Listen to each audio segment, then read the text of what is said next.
Hello, beautiful ones. Nura Rachelle here, and I'm joined by Verena Borell.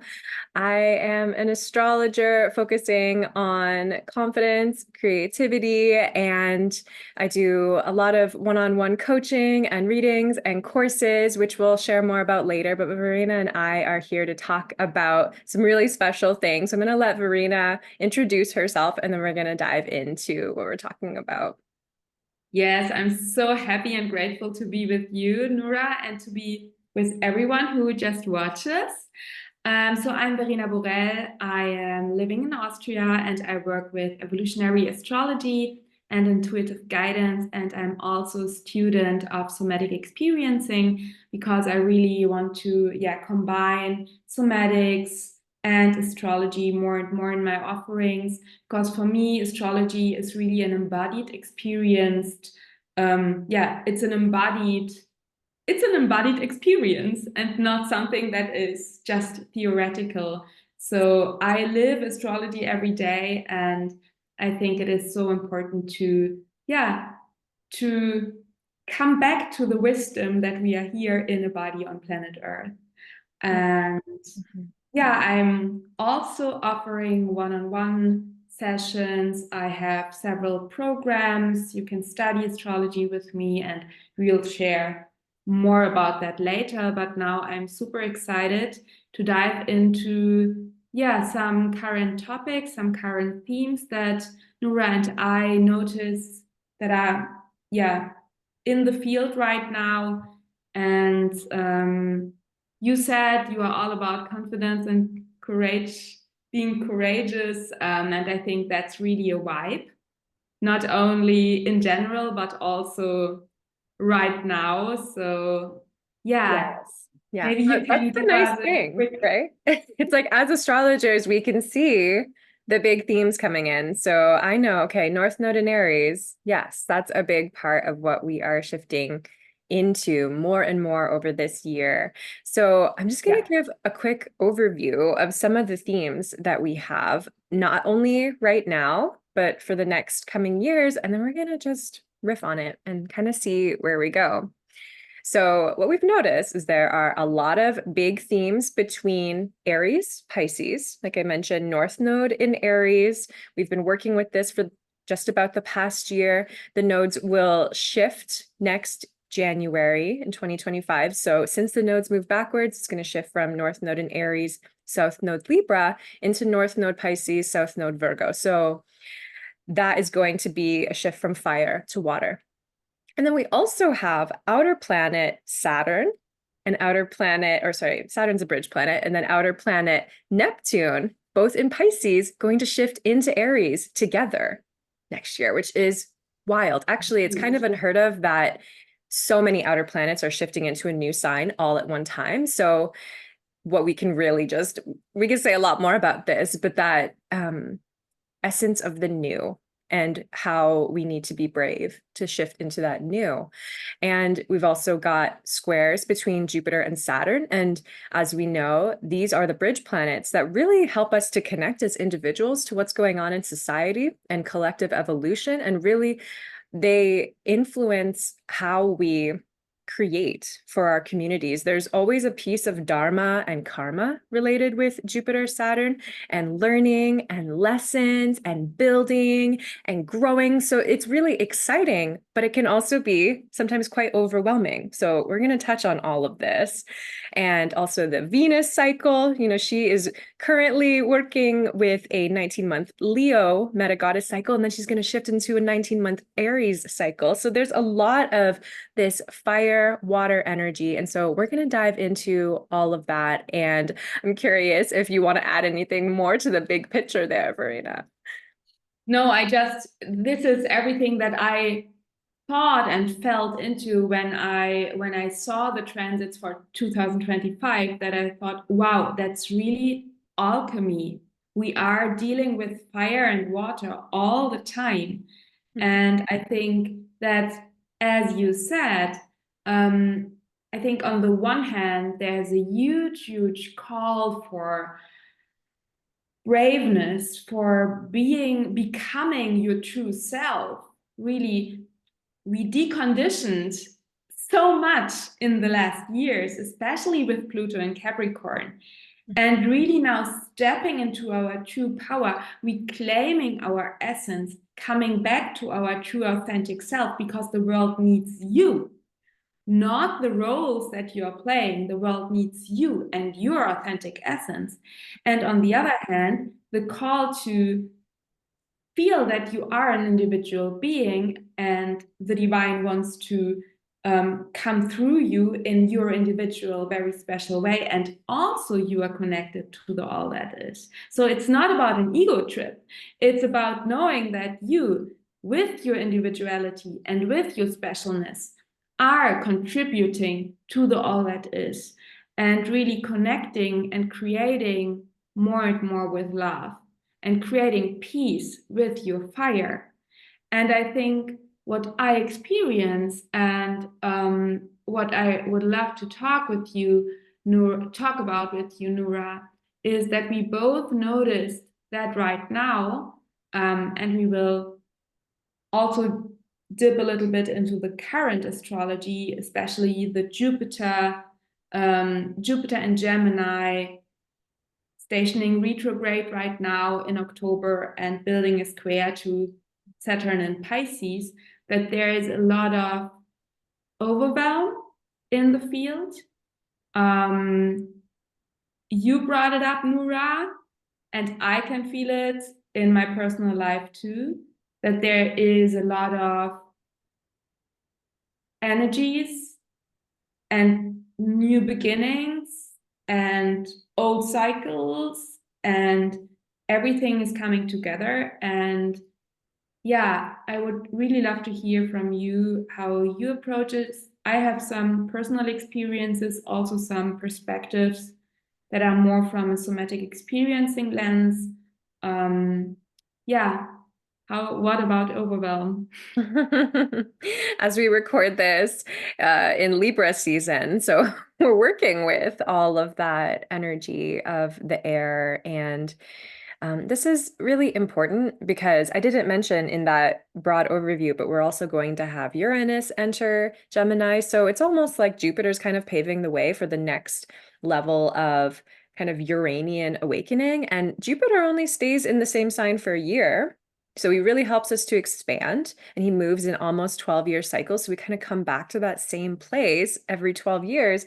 But we get that really concentrated, this is a year of focusing on Gemini. Like, what are we learning? How are we opening to new ideas? Like, what is another way of looking at things?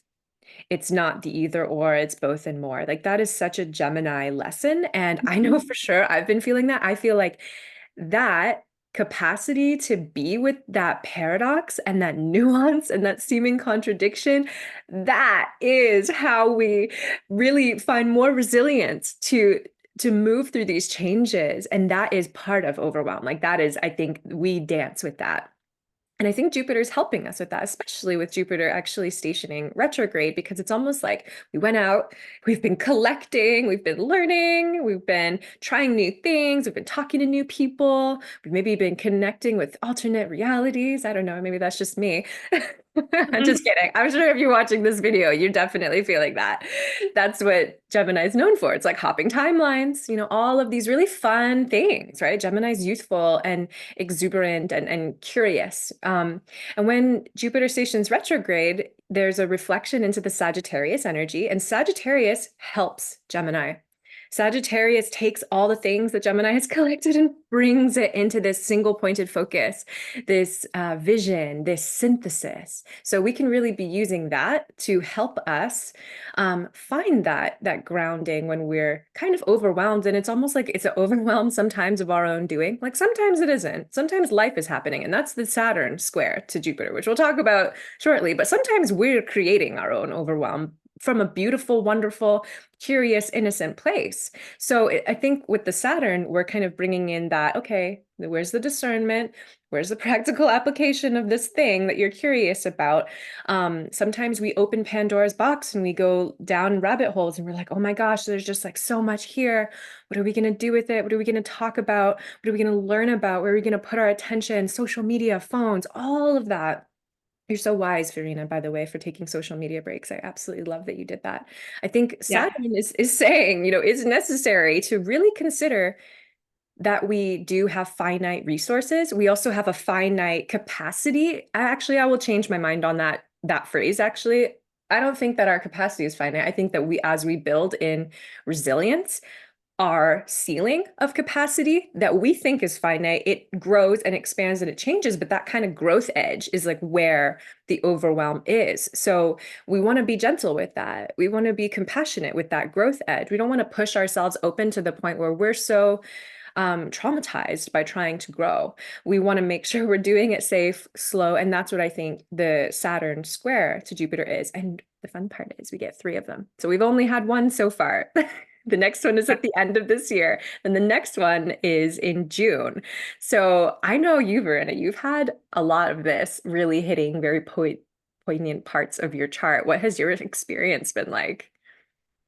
Yeah, I love everything you say, Nura. And as a person who has a lot of planets in Gemini and in Sagittarius, um, I can really speak about the Gemini experience of overwhelm from experience and not only from, and I know that you are such a Sagittarius person too. Um, so my experiences so far in my life and with these Jupiter Saturn square is, so I think that one thing is that with Jupiter in Gemini and in general with Gemini, there can be a richness of ideas. So it's actually a very beautiful energy. And one of my clients brought this image in one of our sessions of, it's like you're in a candy shop and there are all of these beautiful candies and you kind of feel overwhelmed but also excited about all of these different ideas and possibilities and opportunities, and also you explore the many different parts inside of yourself. I think this is Jupiter and Gemini too.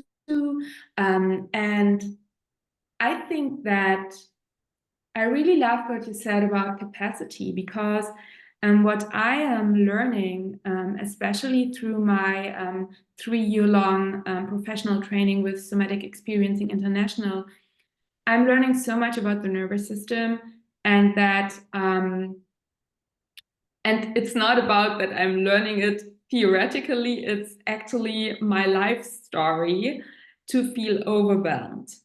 And what is overwhelm? Overwhelm is too much, too fast, too quick. What is trauma? Too much, too fast, too quick. So I think that there is something about having a lot of self-compassion when you feel overwhelmed, because it is really about building your capacity or tending to your capacity so that you can hold this. And I think there is something about Saturn that is very much teaching us that, for me, Saturn is very much about the very natural limits that we experience in the moment that we incarnate on planet Earth in a human body.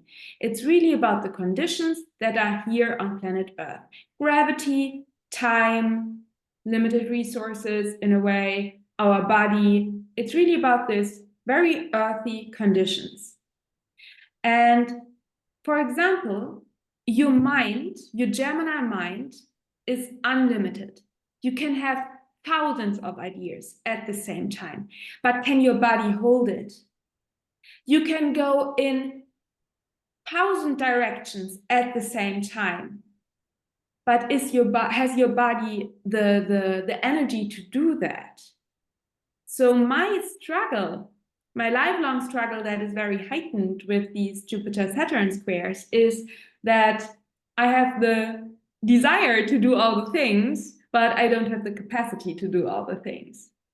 And I think that really this Saturn-Jupiter square teaches us to find a very supportive balance and to learn that sometimes limitations, Saturn, bring you more expansion. What do I mean with that? For example, one Saturn Jupiter experience for me is that I almost left Instagram. So I was very active on Instagram. I posted very, very regularly. I did Instagram stories 10 times a day. I completely, every time I have this, I have Mercury in Gemini in the 12th house. I channeled ideas all the time into Instagram. So receiving, sharing all the time. And it was fun, but it was also exhausting. And I realized that when I took a longer Instagram break, that I had a lot more energy, that I could focus better when I was not on Instagram. So I decided to limit myself and to withdraw from Instagram and to focus and channel my energy in a more constructive way. And what that brought was expansion and more depth. Because I felt so stronger what is really important, what is really my true message, and what wants to come through me, and what is my fiery mission and my calling here on this planet. So I felt so much more connection to myself. And I think that there is something about learning to see, maybe it's good to notice when and where you feel overwhelmed. And then see what limitations you maybe set that are not limiting you in a bad way, but that allow you to stay in your capacity. And then you can push the edge slowly but surely. So when you have the capacity to, for example, when it feels too overwhelming to do 10 courses at a time, what's your current capacity? Maybe it's just one course and you don't attend live because that is too much. And when you do that for a while, maybe you find more stability and find more nourishment and strength so that you can maybe next step attend to the live meetings. And maybe next month you are able to do the extra class. So I think it's really about tending and nurturing your capacity so that you feel less overwhelmed, and be very gentle with yourself because you have a body and your body is not, matter is not as quick as air and fire. Yeah, I hope that was not too.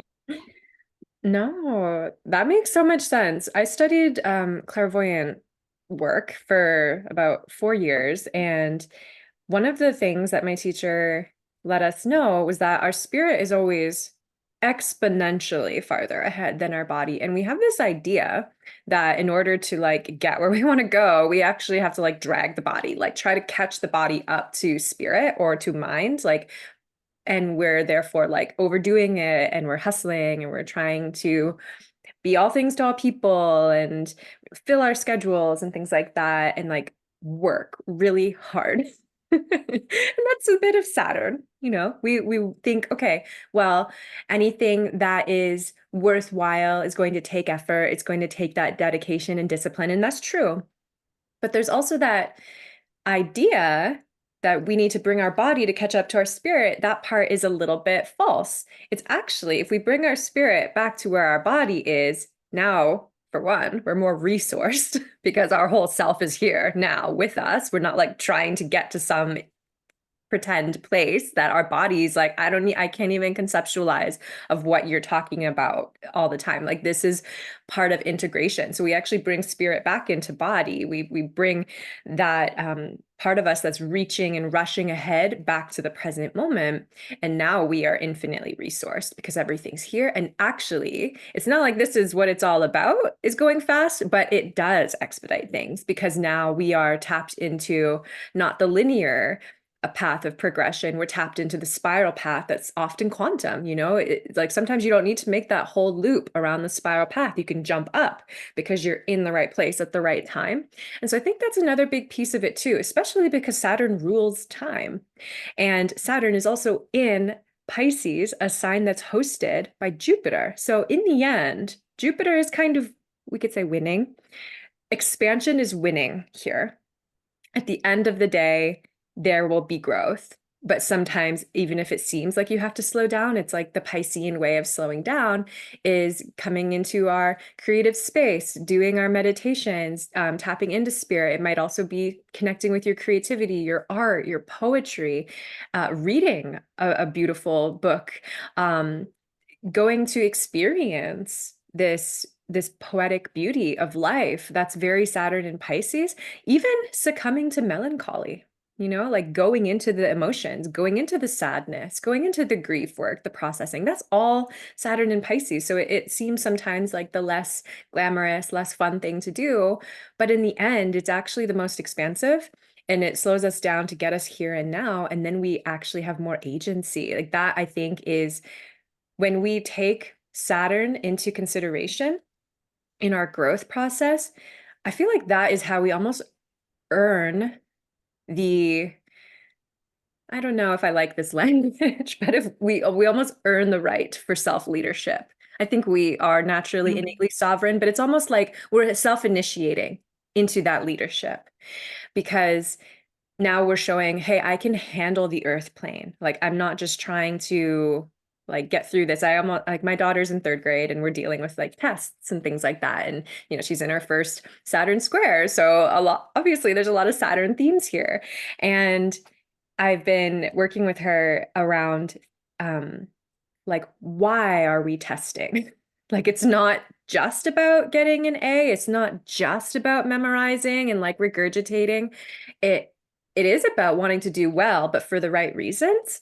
And so something that I've had to work with her, because she's an Aries sun, Mercury in Aries, is like, what do you actually know? Like, let's talk about what is real, what's actually interesting to you. What could you actually apply? So like right now she's been working on feathers. How interesting, in an air season. And I was like, let's get the microscope out. Let's like actually look at the feather. Like, why do we need to look at a model of a feather on a piece of paper? Like, let's get a real feather out. Let's play with this peacock feather and this owl feather. Like, let's touch it. Let's like understand, how are these little barbs sticking together? Because she had to like be able to label anatomy, and all of a sudden, like, making it real. I'm like, this is a real thing. This isn't some like abstract, you have to remember this and on a piece of paper and put it back on a piece of paper. It's like, this is real life. And when you see it from that place, it is immediately more applicable and real. And I feel like just taking that time to like, oh, okay, this is actually a more embodied way of looking at things. Now I can feel successful with this. I can take this knowledge and grow on it and build on it, which is very Jupiter Saturn. There's a building factor here. And if we then bring that sort of bridge planet, because Jupiter and Saturn are kind of far away, we bring that to the moon and her nodes, and the north node being in Aries right now and then in Pisces, we are really working with these connections between what's evolving in the collective and how are we showing up as leaders in our own life. And it's like, it's through the desire. Aries is desire and instinct and understanding what you want and trusting yourself to be able to make that happen, trusting that your desires are divinely seated and needed, and then looking at the real world out in front of us, the Saturn piece, to see, okay, how does this authentically, organically connect, right? Because we don't have to live these like super separate individual lives over here. And then like over there is like the collective. It's like, I actually think the more they bridge, the more we feel that sense of purpose, the more we feel that sense of connectedness, the less we feel overwhelmed because now we're connected to something bigger. These are all Jupiter themes and Saturn themes. So it's really amazing to see how these archetypes are coalescing over the next coming years, because it's almost like the North Node and then like Saturn, Neptune are passing each other the batons. Like Saturn and Neptune go into Aries and then North Node goes into Pisces. So it's like, well, the individual and the collective energy is going to switch. So now we're going to be focusing a lot more on healing, a lot more on service. I'm personally very excited because it's going to be my nodal return. North Node in Mine. Aries. Yes. Yeah. So I it's just had very mine. exciting. Yeah. It's these are rapid growth times. Like everything is happening very quickly. And I really think Verena and I recorded a wonderful workshop on rewilding that is still available if you would like to tune into it, which I think is so helpful in these times, because we did rewilding for earth signs, but it's ultimately for everybody to feel into how can you use the earth signs to actually come out of overwhelm into body and really understand the strategies and the resources available to you. So I would definitely recommend checking that out. We'll drop some links below. Um, but yeah, it's I think ultimately seeing how it's all working for us. It's all bringing everything together, and we have like our part is being here, eyes wide open in our bodies, and we're the alchemists, we're the magicians. We're like, okay, what are we going to do with all these beautiful resources? And what is yours to create, rather than this idea that, oh, I have to create something according to what somebody else says. So Yeah. that's a really big piece. I love I love everything you said, Nura. And the thing is that I just had my nodal return, so I have my North Node in Aries, conjunct my Jupiter in Aries, so big times. And what came up while you were speaking is that I think that especially for me personally, and from the evolutionary astrology perspective, I think that yes, Saturn and Jupiter are more like collective planets, but I think they are also personal. And maybe it's, for me, all of the planets are both. So all of the planets are also inner parts of me and inner parts of you and inner parts of, so Jupiter is the deep wisdom keeper inside of you, and Saturn is the part of you that is very much about self-authority and self-sovereignty, and also they are connected to the collective. But maybe my Sun in the 12th house is speaking here, and my Mercury in the 12th house, and all the stuff that I'm having in the 12th house. But I think that you are the collective. And I think it can feel very empowering if my perspective is, when you do your healing work, you automatically heal the collective. So if you have, again, the capacity to really be active and be a change maker out in the world, be an activist out in the world, yes, do it. But you can do as powerful change as somebody who is an activist if you are a soul activist, and when you heal inside and do your healing work. And you can break cycles and create the new earth by just working on your own stuff. Because I think the reason why the world is on fire is because there are many, many, many people in power positions who have not done their work, who have not looked at their shit, who have not done their trauma healing, and who are acting out of fear, out of unprocessed trauma, and out of outdated rules and roles that are very much all about hierarchy and repression and oppression. And I think if everyone is really doing their very personal Aries work and really coming back to their very personal mission and calling, the world would be a better place.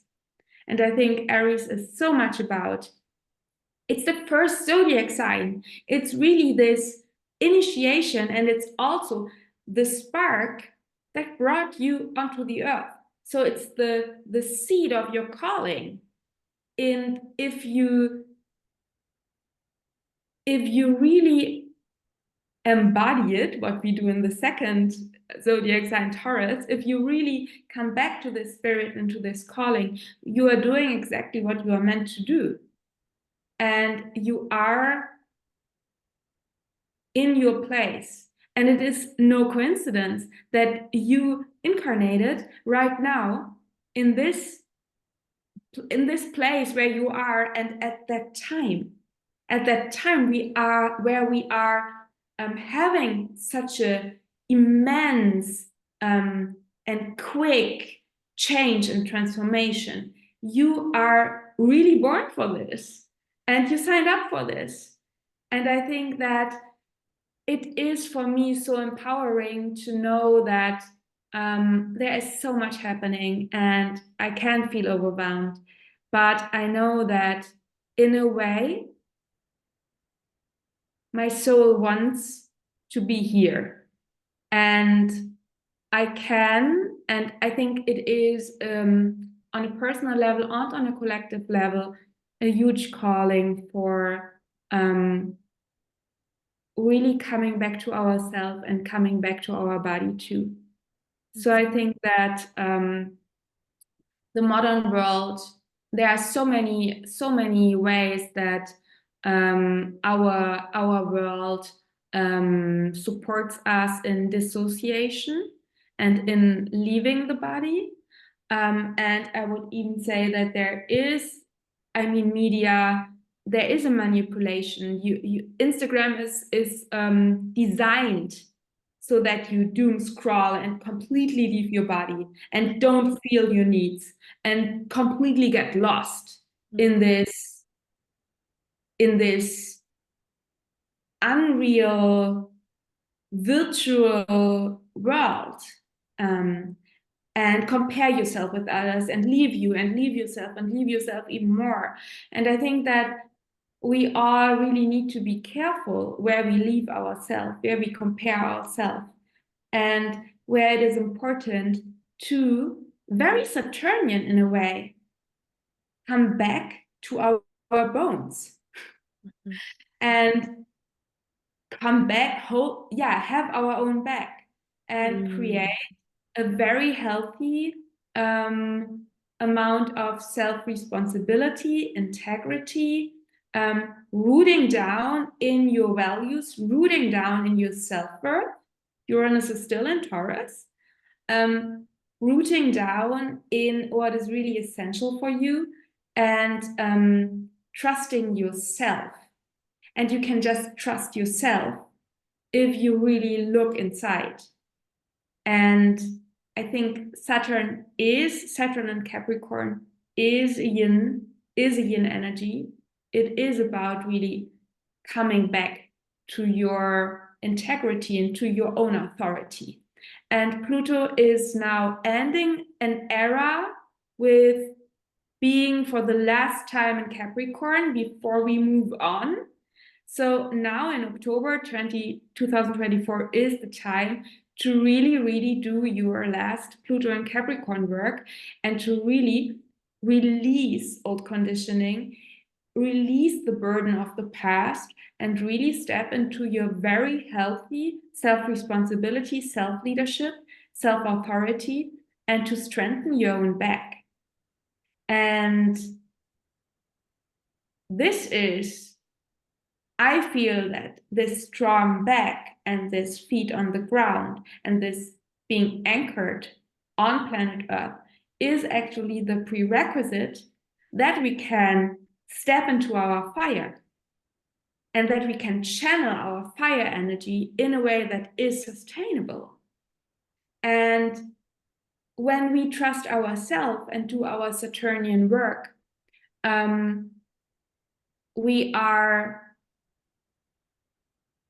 no longer dependent on what other people say, Libra shadow, but we really allow ourselves to return to our Aries essence, to step into our self-leadership and to contribute to the collective by being ourselves.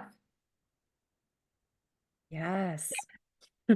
Yes. Yes. That's so beautiful. There's two things that you said that I really loved, like where and why are we leaving ourselves? And can we learn to have our own back? Like it's that simple and it's that revelatory at the same time, because that I think is a lot of it's connected to most people's trauma, I think, is abandonment.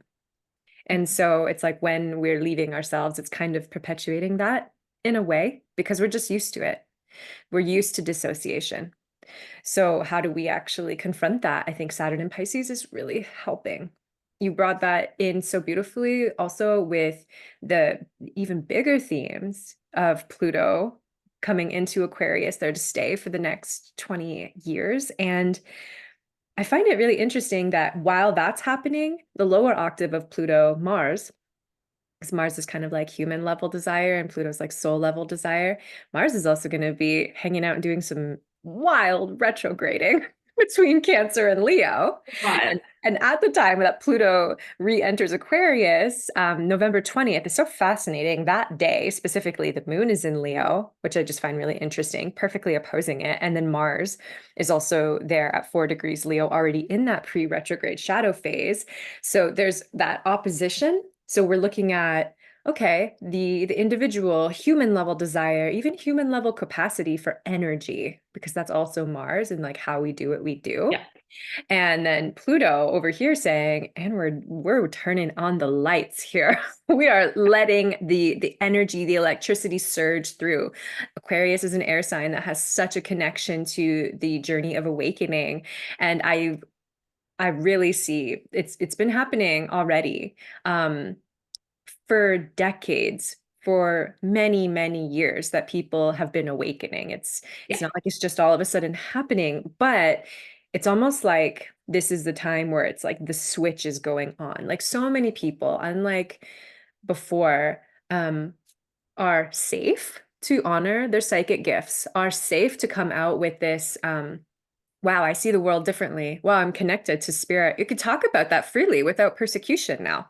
I mean, there's still censorship, but we're not in fear of being burned at the stake, especially if you have witch wound trauma in your ancestry or in your soul lineage. I know for sure that was a big thing for me, for a lot of people. I think for a lot of astrologers, like there was a time actually for astrologers, you would like get your tongue out if you like made a wrong prediction. Like now we have a little bit more of a casual way. We could just talk about it. We can just like say, hey, this is what is coming through for us. This is like what spirit is showing us. We're interpreting our relationship with the divine when we're reading a chart. So we can do that. Like, what an amazing time to be alive.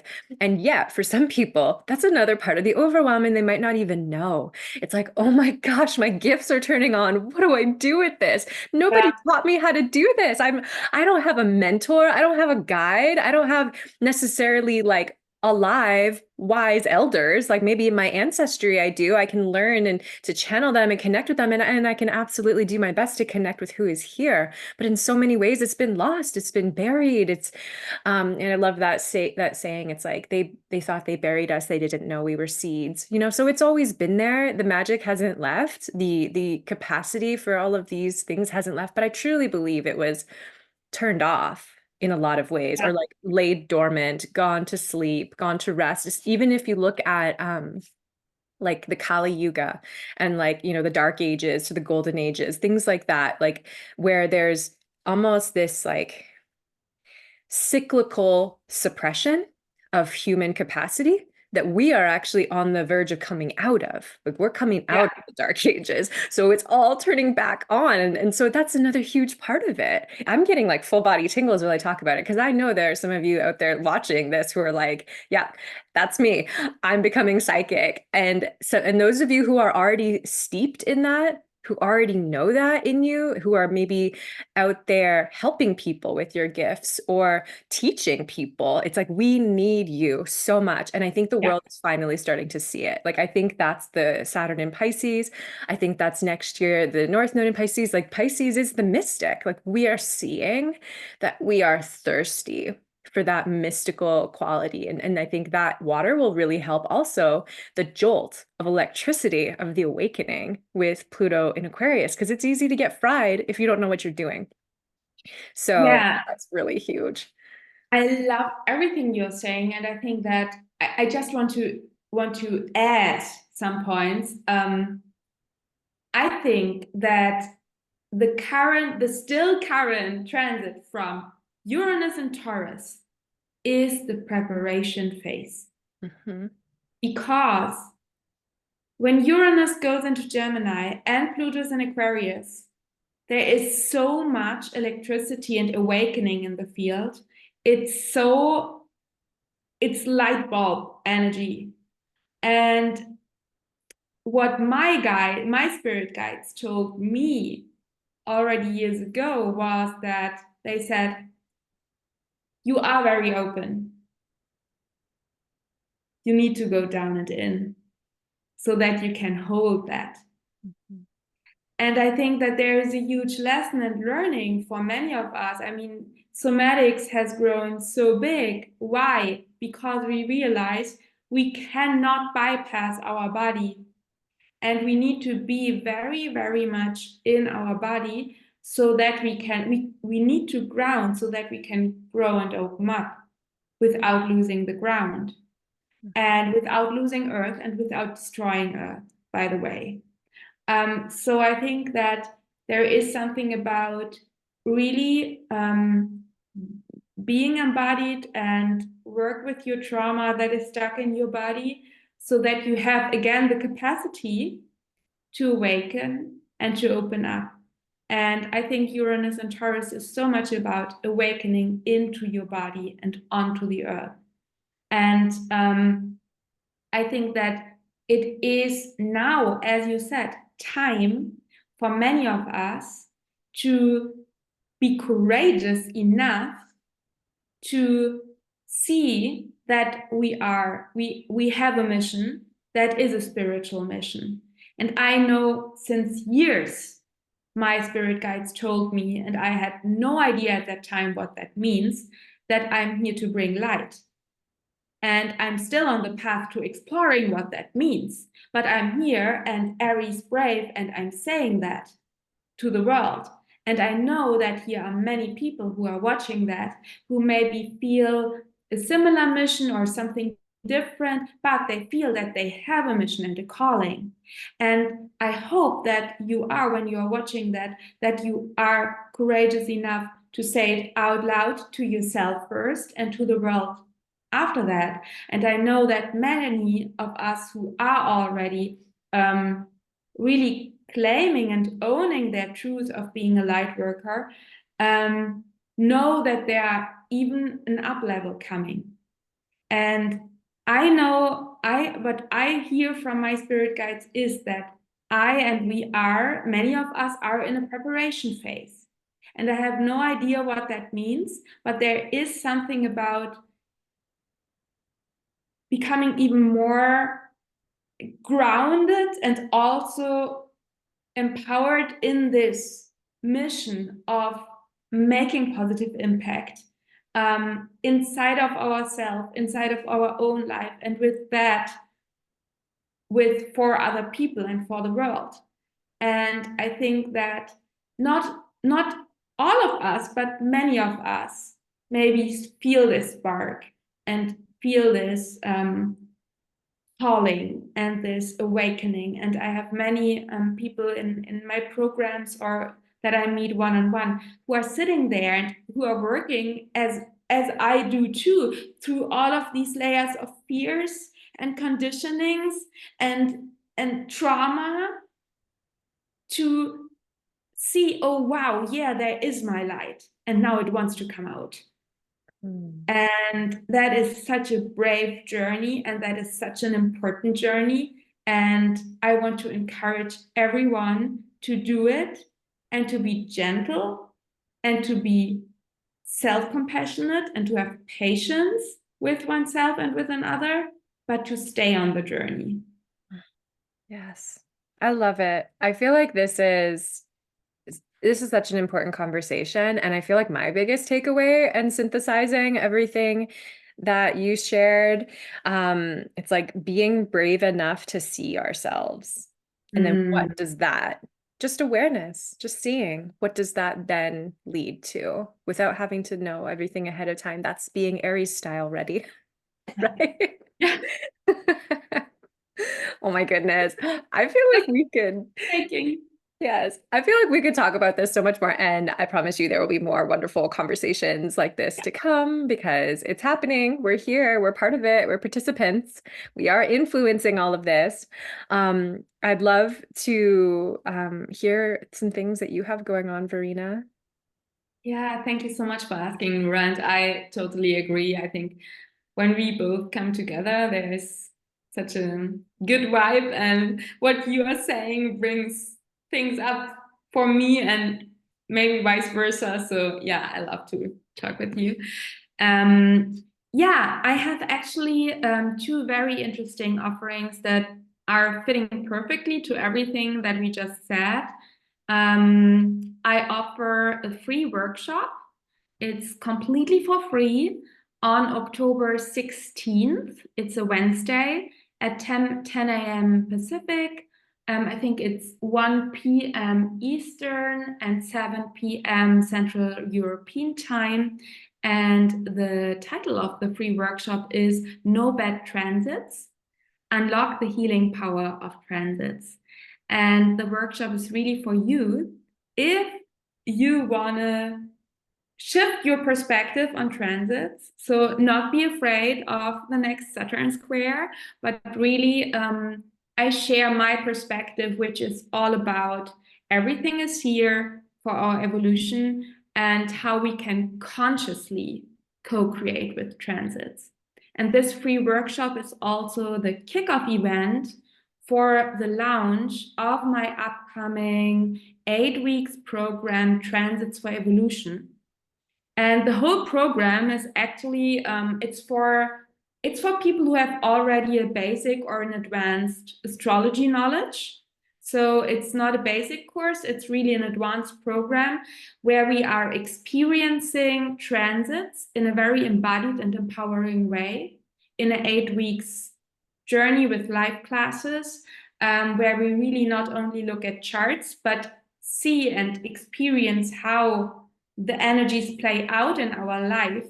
And the goal of this program, of this course, is really that you learn to co-create and interact with energies that are in the field in a conscious, empowered way, and that you also tap into this deep wisdom of the universe that wants everyone and everything to evolve and to grow and to expand. So it's really about unlocking the codes of transits instead of being afraid of feeling overpowered.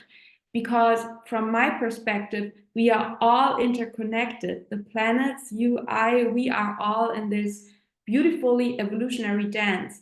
And knowing about astrology, knowing about transits can bring us so much clarity and awareness about what is truly going on, and can bring us agency, how we want to interact with the things that are going on. And yeah, Transits for Evolution starts on November 14th, and the enrollment starts on October 16th with my free workshop. And I'll put all of the links below the video. Yeah, thank you that you let me share, Nura. And now I want to know what you are planning. Well, planning and plotting so many fun things behind the scenes in my 12th house perfection year and Mars and Aries and North Node and Aries all in my 12th house. So doing lots of behind the scenes things. But in the meanwhile, I'm also really focusing on readings, connecting with people, and something that I've recently offered in addition to my regular readings and packages and coaching, which is all confidence, clarity for creativity, is single question reads. Because I know a lot of you probably study astrology in many different places, have a lot of teachers, and sometimes you just want to know one thing. And so that has been a reading that I've offered, and it's currently on sale. So I'll drop the link below where you could check that out. And it can be really nice to just dive into one specific topic and just get what you need about that one thing. So that's something that I'm working on just to keep it also more accessible. I know that times are interesting right now. So we want to make sure that that nobody feels like they can't learn what they need to learn so that we can really move through these massive awakening times right now. So I'm really excited about everything you're doing, Verena. And everybody that I know is doing such amazing work. And a lot of it is behind the scenes. And so when we see, what's being put out, I think that just kind of to bring it all back to the trust factor of our awakening process. It's like there's so much happening behind the scenes for us. And I think the more we're in our body, the more we're connected with ourselves, the more we tap into those right time, right place opportunities for us. It's like the power of now. Like it's all here now. It's all here for us. It's all happening for us. And how are we going to participate and engage with us? That is the Aries warrior spirit really turning on. Yeah, totally. And what you said on staying in your body and trusting, I think that is one reason why I'm combining in my transits course, but also in my one-on-one, more and more somatic experiencing with astrology, because I think really feeling in your body what is going on can help you to be the courageous warrior that you are. Yeah, completely. Absolutely. It's so good. Well, thank you so much for taking this time with me, Verena. I really love this conversation. I hope you all watching received something from this too. I'd love to hear from you in the comments if you want to drop below what your takeaway is from here, what you're curious about, maybe hearing more about. Where are you in terms of your own astro awareness and what has been most helpful for you? So we'd love to hear from you. And I'm sure that Verena and I are we're going to connect again. So be sure to also check out our rewilding workshop if you didn't make it live when we hosted it. And we're here if you have any questions. We'd love to hear from you. Yeah, please really share maybe what you want Nura and me talk about next time. I think that we are connected, and yeah, just share the video if it was helpful for you with other souls to share the light and the love and the wisdom. And thank you so much, Nura, for doing that together with me and for sharing your wisdom with me and the world. Yeah. Yes, likewise. Thank you so much, Verena. Thank you, everyone. Hope you have a Thanks, beautiful day. everyone.